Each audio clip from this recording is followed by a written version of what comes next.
আসসালামু আলাইকুম। রুকু ৭, তৃতীয় পারা, সূরা আল ইমরান। তুমি বলো, হে ধর্মগ্রন্থ দারিগণ, সে কোথায়?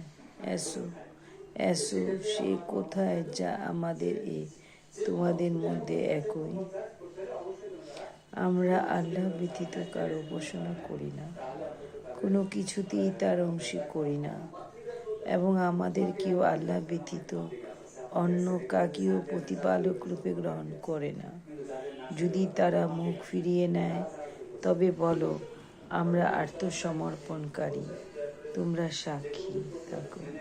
হে ঐশী গ্রন্থধারীগণ, ইব্রাহিম সম্বন্ধে কেন তোমরা তর্ক করো, যখন তাওরাত ও ইনজিল তারপরে অবতীর্ণ হয়েছিল?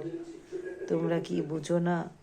দেখো, যে বিষয়ে তোমাদের কিছু জ্ঞান ছিল তোমরা সে বিষয়ে তর্ক করেছ, তবে সে বিষয়ে তোমাদের কোনো জ্ঞান নেই, যে বিষয়ে কেন তর্ক করছ? বস্তুত আল্লাহ জ্ঞাত আছেন এবং তোমরা জ্ঞাত নও। ইব্রাহিম ইহুদি ছিল না, খ্রিস্টানও ছিল না। সে ছিল একনিষ্ঠ আত্মসমর্পণকারী এবং সে অংশীবাদীদের দলভুক্ত ছিল না, যারা ইব্রাহিমের অনুসরণ করেছিল তারা। এবং এই নবী ও বিশ্ববাসীগণ মানুষের মধ্যে ইব্রাহিমের ঘনিষ্ঠতম এবং আল্লাহ বিশ্বাসীদের অভিভাবক।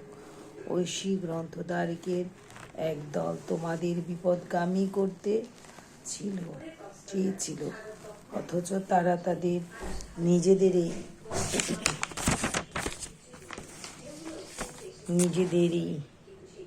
বিপদগামী করে, কিন্তু তারা তা উপলব্ধি করে না। হে ঐশী গ্রন্থধারী